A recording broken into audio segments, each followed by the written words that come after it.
The one thing I've been kind of playing around with in this prototype is using iframes to kind of preview the site that's being generated and hosted on the fly. So this application, basically, you can get a static site generated for you, and then you can refine everything in your application. Like you can change the styles from blue to red or from red to pink or something, or you can add in new pages. For example, I added this gallery page in the last video, which allowed us to basically click on these images and have it load up a modal. Again, all AI generated through just basically writing a prompt here.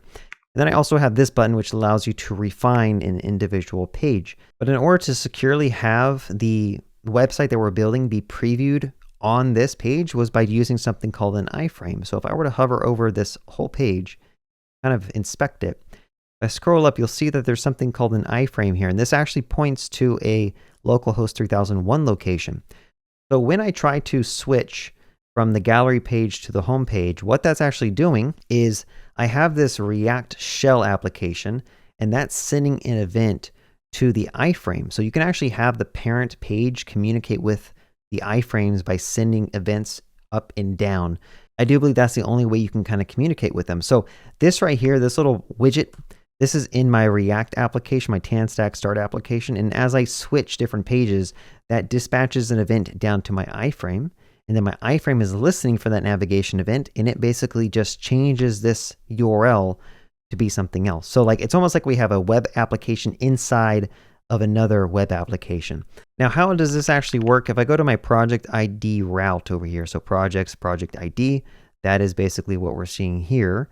You'll see that we loaded an iframe, and that is pointing to that localhost 3001. So that's going to load up a site that's basically served from a Hono application. So over here, I have this index file. It loads up a Hono app.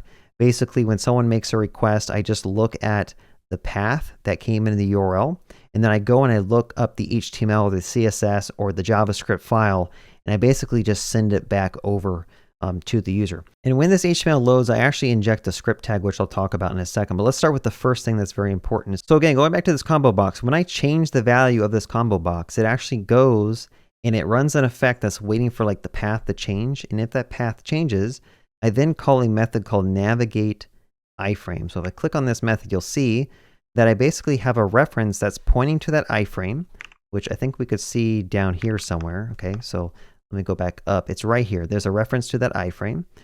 And when that combo box changes, I basically run a function to get the current content window of that iframe, and you can post a message to it. So this is the parent React application posting a message into the iframe. And I basically say, hey, I need you to change the URL of the iframe to this different path. Okay, so that allows the iframe underneath the hood to basically navigate without having to do a complete like reload or anything like that. So that's a pretty cool feature, right? You can change the combo box and have the iframe navigate, but there's also a feature I added that does the inverse. Inside the iframe, if I click on, for example, this homepage logo, notice right now I'm on the gallery page and it says gallery.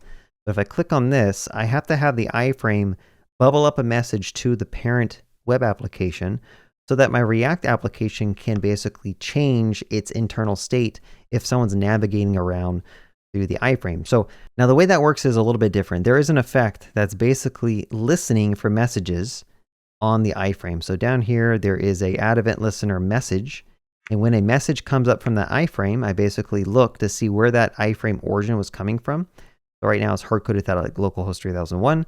And if I get a message from the iframe, I can then do stuff with it. For example, I'm basically just updating some state, and then that is going to update the combo box to show the new path.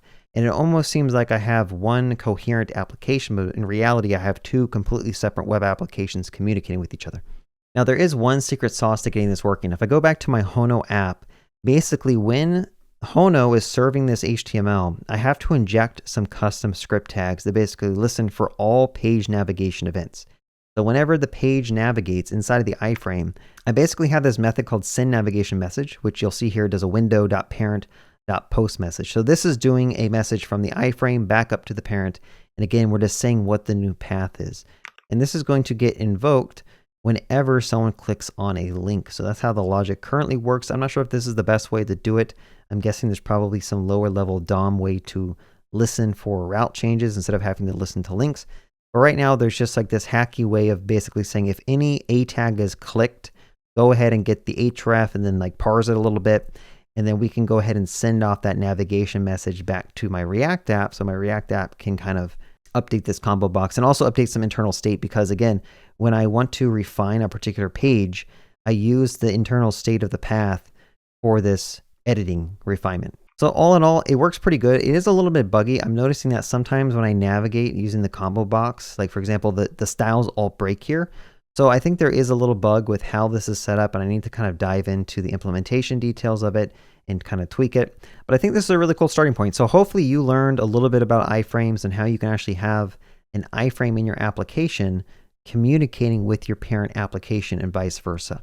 Iframes are good because everything that's being loaded up on this site is basically like isolated from your main application. So it makes it a little bit more secure. I think there are security things you need to consider when using iframes, but usually it's a little bit more challenging for the iframe and the parent application to like share data or communicate with each other unless you do that message passing like I kind of talked about. So leave a comment if you found this useful, and stay tuned for more updates if I continue working on this prototype. Have a good day and happy coding.